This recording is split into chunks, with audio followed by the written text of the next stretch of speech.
Ladies and gentlemen, welcome to 2025. It's good to have you guys here for another new year with us at CNG Performance. I know it's been a hot minute since y'all have heard or seen from us. We're still here, and if you can't tell by my voice, Cass and I are still getting over being sick because it's been wild in Texas. Despite what you might see, t-shirts and sunshine, about a week ago it was a top of what, 4 degrees? Single digits as the lows. Yeah, and wind chills like way below that. So We even had a little bit of snow. yeah, we had snow, which we'll get to in just a minute. So since the last time you heard from us, which was in December, Eric and I had just gotten to North Carolina for Cass's retirement celebration and her Christmas party. What you didn't see was the trip back, which we did film parts of, and I will show you in a full length. But as you can tell, if you look behind me, Gold Truck is here with us. It did an awesome job pulling the Challenger all the way back. Still can't say enough about my friends who helped me throw this thing together in what seemed like days. It did awesome, just like it was supposed to. Never even knew the Challenger was behind me. The dually, of course, did its job, pulling the monstrosity of a North Point back at the hands of someone. Take your bow. I'm not going to say names. Which might or might not look a little white trashiest, but there's a good reason for that. So you heard us talk a second ago about snow and cold weather and such. Well, we'd seen a lot of DIYs on TikTok and Facebook about guys doing like their own version of insulated skirting, so we figured we'd give it a shot.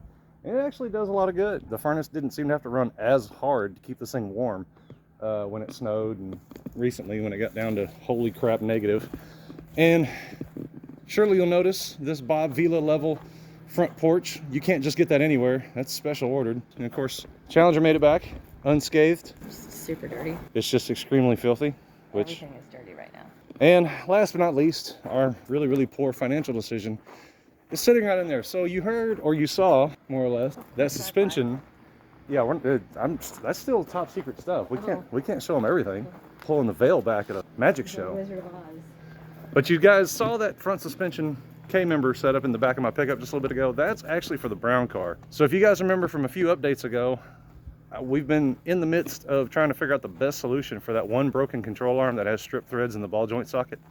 And I stumbled across this on Marketplace, which between Marketplace and the outlet store behind Summit, I'm going to go broke. It's not if, it's when. Those two places are the devil. But we picked up this whole shooting match for about 150 bucks. And from everything I've measured, the control arms themselves will probably work just fine. It's the differences that I've found is the measurement between these two bolt points. Everything else should mate up just fine. But the other thing I was looking at is, if you guys are familiar with this style of front suspension, this whole backing plate unbolts, which kind of contains all the hardware that mounts the upper control arm. And I'm pretty sure the bolt pattern on these is the same. This is an F-body front K-member, and if I'm not mistaken, it's very similar. At least that backing plate bolt pattern is very similar to a 73 and up B-body. So we're gonna give it a shot because that's the cheapest alternative that I've found to put a new front suspension on my 73 brown car. Otherwise, we're just kind of dodging the cold weather spots and enjoying the sunshine we've got today. We're going to be hosting, we're going to be volunteering at our local drag strip here in about a week. They're doing what they call the Texas Thaw at our local 8th Mile.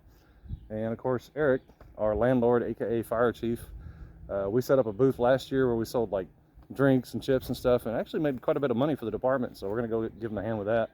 And then she's got a lot of work to do because I think in the long short of it, we have deemed the most recent poor financial decision that I made is going to belong to her, mainly because the roll cage is not really suited for somebody over 5'9". She fits the bill because she swears to God she's 5'5", and if she's an inch over 5'3 1/4, I'll be amazed.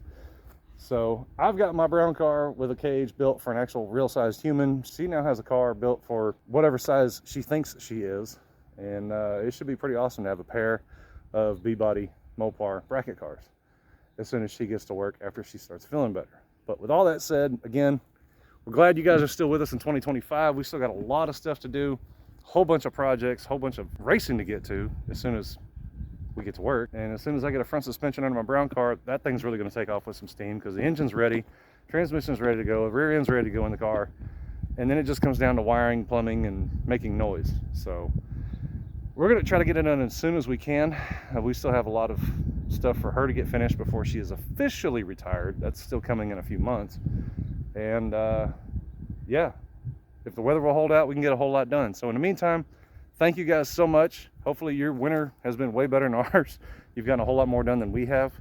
And stick around because we got a bunch of projects coming. And we'll see you then.